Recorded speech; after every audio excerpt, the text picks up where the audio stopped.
Anti Sonya could go to bench here. And you say NDC group be one more just one day Nipami and Sebi call privileges committee. Adania wonu makwa akoto aba akwa akotwam foni abana no wo mo twodi age aswafo no atomu no ebinom de phone video wonu evidence kire say metoma na ma to ama no enti no wasem no mchese etia hihia wonu yeye enti wasem no eda animo ha enti ohwe the daily dispatch the bokrata nsem odeba na ebi no okay yanko da new crusading guide na yafa we no sore so enano pay na ensam no dada no a eno no so abrobro so bia na emom wafena ba na yedi enti ma mefa we no ntwem afin pimienu eni edronu mienu yedua nua e wo ye man mu ha na eprobosu mi ya akato ne bru ya so ye bepa ho ntoma ye ba betie Montana ba bedua nua eno na aka obi amoni monyafo benito wusu bio e de atojo chemu se 2022 no se wudua bia onya adwumahunu fam hu ye na emom no enua no ebiaso aba pa ba ye homabu pen edioso mienu ba ko no 70 on we so 70 we yale mani nyensam jofo no moko program asia muntie de papa na ika 70 72 what is that now say over 70 70 bia over 70 it's natural say eno so eno no tie dua bia na do ho agim enwu ye e wo ho ye nya adwuma ye bre enwu ye enua no wo ho anti yase ndis ni MPB so seche from constituency bia kokwa e be favor no na ma ye hwe kata na mam pa na we no happy birthday bi na eba na Abu-Prah Benis Abu-Prah College of Education we na na also chan otanji Wontumi online and we wish you happy birthday enti Abu-Prah Benis Abu-Prah College of Education. I don't know so why na wish no. Na usu chan otanji na wish no happy birthday. What was your pose? If you had the so don't kwa na be online news editor obojuma pa online editor editor Jaku okay ti ono ne ye enti na usu chan online Wontumi online otanji na adebe online adebe says what was a enti birthday chrono anso plan na munim no ohene ba kwasi jesi friend plan no ojo se ni wa kwase western of baby oni abanti so special assistant to Honorable Dr. John Ampunje Kuma. The former PA, no. The planner, and then the birthday. The mission pa. Any was where. Cousin and him the house and the boss. Nami Adamuswa 31st. Raf Osewu's birthday. Wama me invite. Was it 31st? No, name first na. Ebebasu wo. Bangolo 21B. Osei to 2 senior high school. Okropon. Rafia in your Rafia. Rafia. Church Robin, secretary at Chomagon be that. It's a celebrate. Was it 31st and the birthday? 21st. First and Gasana.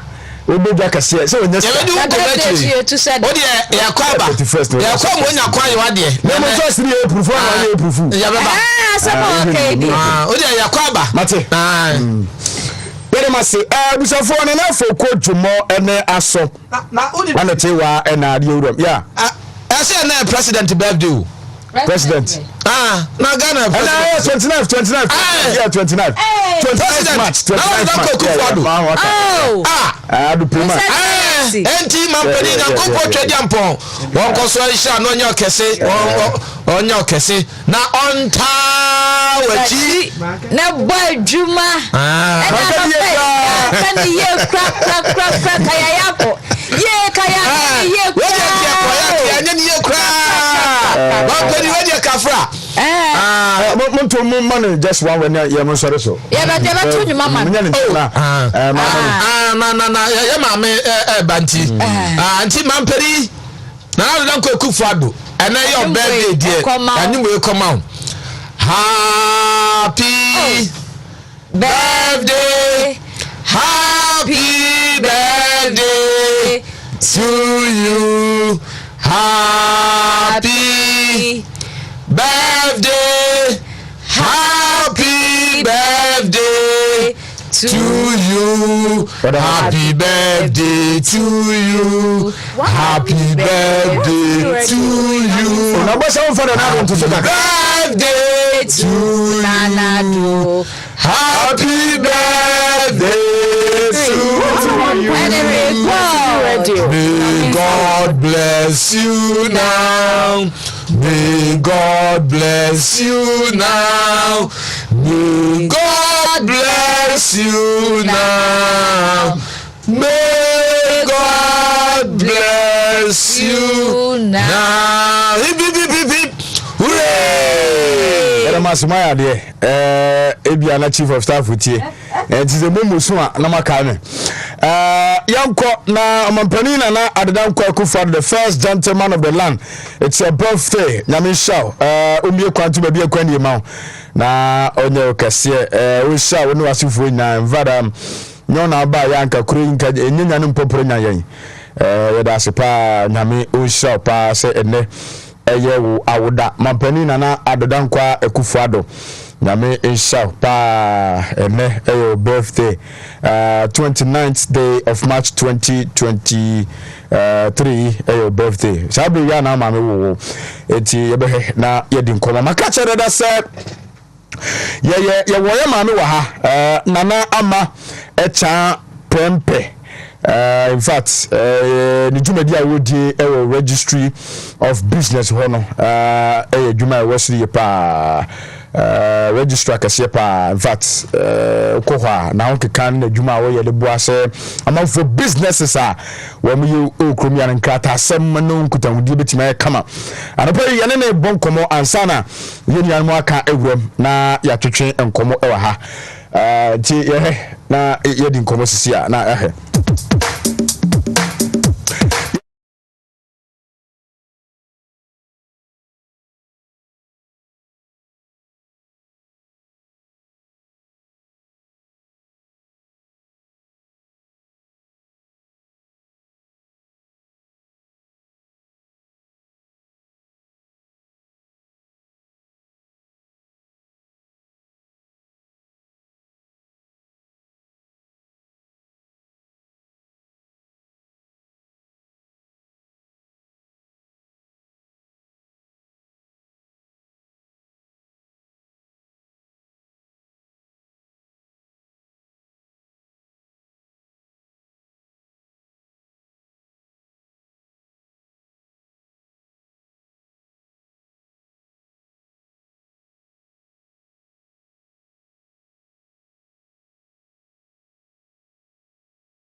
the President of the Republic and the Vice President of the United States.